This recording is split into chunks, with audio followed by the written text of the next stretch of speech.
अस्सलाम वालेकुम दोस्तों, मैं हूँ एस.एम. फ़ारूक सागरी। आज मैं आप लोगों को एक वाक़या सुनाने वाला हूँ। बड़ा दर्दनाक वाक़या हुआ, मैंने पढ़ा था किसी किताब में। हुआ है कि ये दो बहनें थी, एक तो यहाँ लाहौर में रहती थी और दूसरी सियालकोट में। तो वो उनके कहा चलो भी एक का बेटा था और एक की बेटी। उन्होंने कहा चलो इन दोनों की शादी कर देते हैं। अब वो जो बेटा था वो मतलब ये सियालकोट था वाली बहन का था और जो बेटी लाहौर वाली बेटी का था। अब उन्होंने कहा ठीक है। वो बहन जो लाहौर वाली थी ना, लड़की वाले, वो बीमार थी। उसने कहा ऐसे करो, इधर ही सारे फंक्शन कर लो, आप लोग सब इधर ही आ जाओ। वो लोग सब बारात ट्रेन में बैठ कर चली गई। उनके घर सारे फंक्शन होते रहे। एक बाबा भी गया, वो उसका लड़के का शायद उसका नाना लगता था क्या था।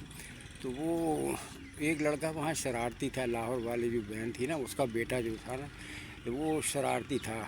तो वो उसने क्या करता था कि वो बाबा को ना, उसको सर्दी बहुत लगती थी, तो वो एक दूसरी तीसरी गली में ले जाके एक थड़े पे बिठा देता था और वहाँ कपड़ा सामने डाल देता। अब उनको नज़र नहीं आता था, तो लोग आते थे वहाँ पैसे डालना शुरू कर देते थे, जैसे भीख मांग रहा हो। तो बाद में आके घर छोड़ देता था। तो लोगों ने एक दफ़ा पकड़ लिया कि ये बाबा क्या करता। बड़ी बेइज्जती हुई, इतनी हुई बेइज्जती कि वो उनकी जो बारात वापस आ गई। वो बड़ी नफ़रतें हो गई। वो माने ही ना कि इनके बेटे ने किया। जो लड़का करता था वो भी मुकर गया, नहीं मैं नहीं करता था। जबकि मोहल्ले के लड़के गवाह दे कि रोज़ ये छोड़ता था बाबा को, ला के यहाँ थड़े पे बिठाता था और पैसे खुद अपनी जेब में डाल के ले जाता था। और बाबा को पकड़ के नहीं 3-4 घंटे के बाद ना वो घर छोड़ देता था। अब बाबा की बीनाई इतनी भी कमज़ोर नहीं थी कि वो पहचाने ना, आवाज़ से पहचान जाता था। बाबा के यही लड़का है, यानी कि किसका, लड़की वाला जो था ना, लड़की का जिसकी शादी थी उसका भाई था वो।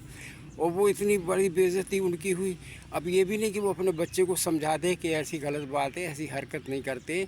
वो जनाब लड़ाई ऐसी हो गई कि उन्होंने कहा ठीक है जी, अब हम नहीं करते शादी, हम शुक्र है बच गए। वो लोग बारात वापस चले गए। अब उनको इतना सदमा हुआ लड़की वालों को, यानी बताओ सगी बहन थी, कि उनके मियाँ ने उस लड़के को कत्ल करवा दिया। यानी उसको कहा कि ऐसा कर दो कि ये मोहताज हो जाए, किसी काम जोगा ना हो।